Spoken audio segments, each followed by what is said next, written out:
¿Cómo están? Luego de discusiones que terminaron siendo bastante agónicas, se logró, por lo menos en un periodo corto, de alguna forma espantar a este temido fantasma del abismo fiscal en Estados Unidos. Más allá de ver cuáles son las medidas que finalmente se aplicaron, esto entre los partidos políticos y también la Casa Blanca, queremos ver qué queda por delante y también qué es lo importante para la economía chilena. Por eso vamos a conversar con el economista jefe de Visa Inversiones, Cristóbal Doberti. Cristóbal, ¿cómo estás? Bienvenido. Muchas gracias, Nicolás. Muy bien. Bueno, finalmente se llega a un acuerdo, se logra espantar a este fantasma, como digo yo, del precipicio fiscal, pero es algo momentáneo. Te quería preguntar qué es lo que viene por delante, porque hay algunas postergaciones, hay temas que siguen pendientes, un poco cuál es la pintura que estaríamos viendo en el corto plazo. A ver, efectivamente, ¿no es cierto?, una vez terminada la discusión fiscal en Estados Unidos, el último día del año anterior, bueno, lo que todos esperábamos es que de alguna forma se solucionara el problema mediante, ¿no es cierto?, la moderación de algunos cambios de gasto e impuestos. En mitad, ¿no es cierto?, en parte esto fue así. O sea, efectivamente hubo alguna moderación en lo que se refiere a cambio de gasto e impuestos, pero también, por otro lado, hubo una postergación de ciertas medidas, lo que nos va a enfrentar a un nuevo abismo fiscal a fines de febrero. El recorte de gasto público que se posterga por 2 meses. Claro, el gasto público por 2 meses y algo vinculado, ¿no es cierto?, al empleo que se posterga por 1 año. Pero de alguna forma, es decir, la solución vino en parte, o sea, hubo cierta moderación del gasto, lo que no va a llevar que en el corto plazo Estados Unidos atraviese una recesión, pero nos enfrenta un nuevo abismo fiscal, un nuevo, ¿no es cierto?, discusión que va a tener que llevar a cabo el Congreso hacia fines de febrero, donde van a entrar en juego una serie de variables. Una, que no alcanzar nuevamente algún acuerdo, va a haber nuevamente, ¿no es cierto?, un fuerte cambio en el gasto que podría golpear la economía. Y en segundo lugar, le dimos más tiempo, de alguna forma, a un Congreso que ha mostrado que tiene, ¿no es cierto?, una fragmentación importante entre los dos partidos principales. Y lo que debería llegar, ¿no es cierto?, en la medida que nos acerquemos a la fecha límite, una nueva tensión en los mercados mundiales. Porque de alguna forma no se ha visto, como en otras oportunidades en años anteriores, alguna disposición un poco mayor, ¿no es cierto?, de ambos partidos, ya sea demócratas o republicanos, por solucionar de la mejor forma para la economía, ¿no es cierto?, los problemas que enfrentan. De hecho, es un tema que finalmente también raya en lo político, porque hablábamos también aquí en DFTV con algunos analistas sobre la situación en esta discusión legislativa y se hablaba de que con la reelección de Obama habría algo más de presión para, en este caso, el Partido Republicano a tomar las medidas que la Casa Blanca estaba poniendo en la mesa. Sin embargo, eso no se dio. No, lo que vimos finalmente, como tú dices, fue una polarización de los dos partidos, ¿no es cierto?, demócratas o republicanos, hasta el último día, ¿no es cierto?, en la que tenían que llegar a un acuerdo, si no podría haber un golpe importante en la economía estadounidense.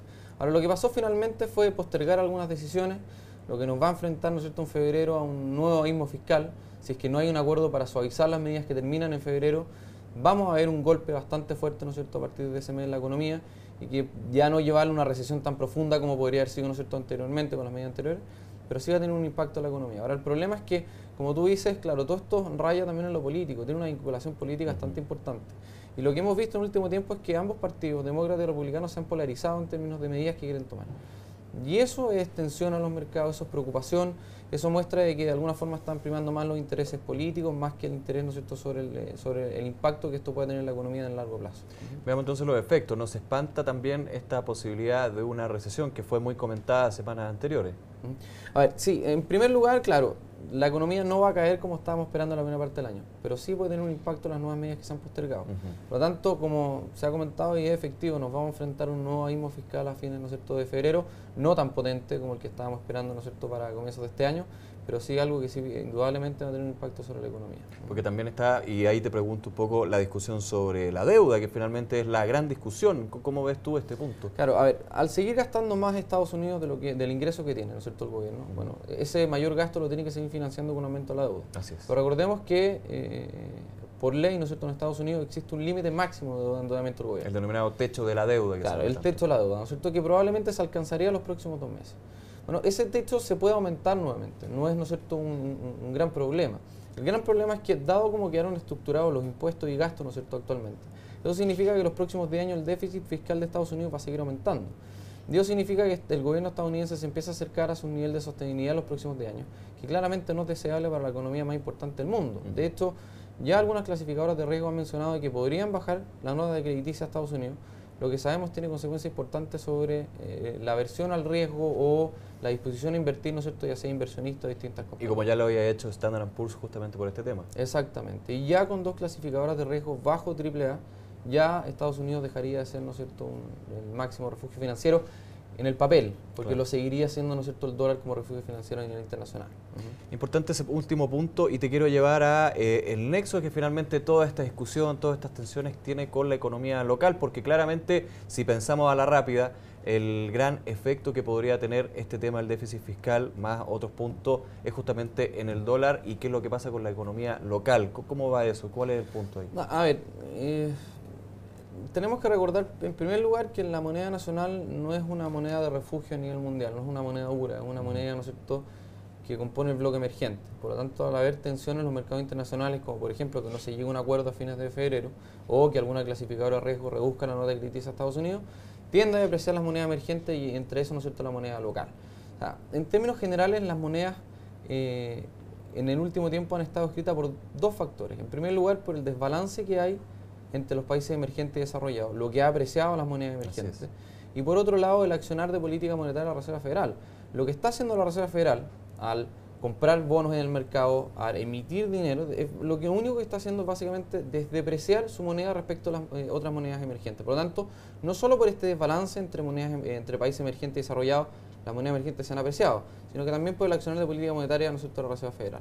Ahora, si es que hay mayor tensión en los mercados internacionales, las monedas emergentes se van a depreciar de forma natural. Pero de no ser así, claramente hay una presión, ¿no es cierto?, y es lo que ha pasado en el último tiempo, para las monedas emergentes a que se aprecien. Claro. Esa es la razón por la cual el tipo de cambio hoy día se encuentra en niveles de 475 pesos. Acercándose al 465, ¿por qué no decirlo? Claro, y podría de alguna forma en el primer semestre seguir esa tendencia, ¿no es cierto?, de apreciación. Ahora, hay varias noticias nuevas, ¿no es cierto?, en el último tiempo para la economía local que de alguna forma podrían hacer pensar de que esa presión también se podría intensificar de forma adicional en el primer semestre. Una de ellas tiene que ver con los precios de commodity, ¿no es cierto? La recuperación de la economía china básicamente eleva el precio del cobre y hace que la moneda local se aprecie nuevamente. Y en segundo lugar, de diferencia de lo que está pasando en Estados Unidos, dada la fortaleza política, macroeconómica y fiscal que ha mostrado nuestra economía en las últimas décadas, de alguna forma ha llevado a las clasificadoras de riesgo a aumentar nuestra nota crediticia. Y en las últimas semanas ya, ¿no es cierto?, una nueva clasificadora llevó a Chile a que se posicione, ¿no es cierto?, como una economía AA-, que es una nota bastante buena entre los países emergentes. Genera más seguridad al minuto de invertir. Exactamente, y nos pone en una posición bastante privilegiada en términos de inversión. ¿Por qué? Porque ya tenemos una nota crediticia mayor a las de nuestros países a la de otros países emergentes, lo que significa que somos un país más seguro. Pero a la vez somos un país que mantiene características de país emergente, lo que hace ser más rentable que algunos países desarrollados.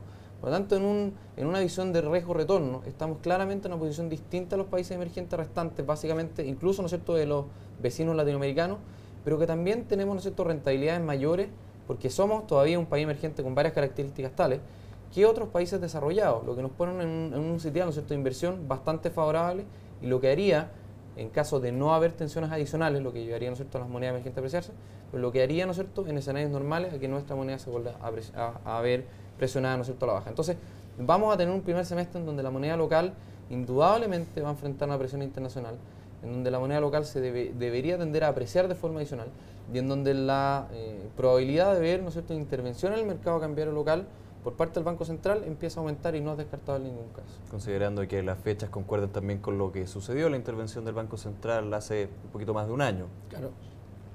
La última intervención del Banco Central finalmente, pero se dan las condiciones de la vez las anterior. últimas 2 intervenciones del Banco Central han sido distintas, por decirlo de alguna forma. Una fue por un evidente desalineamiento del tipo de cambio real en el año 2008 y la otra, la que tú mencionas, el año anterior. Pero eso tenía que ver más con un fortalecimiento, ¿no es cierto?, de la posición financiera de nuestro país, de reservas del Banco Central. En términos generales, ya no estamos en niveles de reserva respecto al tamaño de nuestra economía tan lejos de lo que son nuestros pares regionales. Pero al mismo tiempo, las clasificadoras de riesgo han aumentado nuestra nota crediticia, lo que también hace que sea menos necesario que el Banco Central tenga que acumular reservas para hacer frente a tensiones internacionales. Cambian las condiciones, pero por supuesto tenemos que estar muy atentos porque también lo que pasa en Estados Unidos, como decíamos, va a tener un efecto importante en la economía local. Cristóbal, muchas gracias por esta entrevista. No, muchas gracias a ti, Nicolás. Que estés muy bien. Y a ustedes ya lo dejamos invitados, por supuesto, a una nueva entrevista aquí en DFT.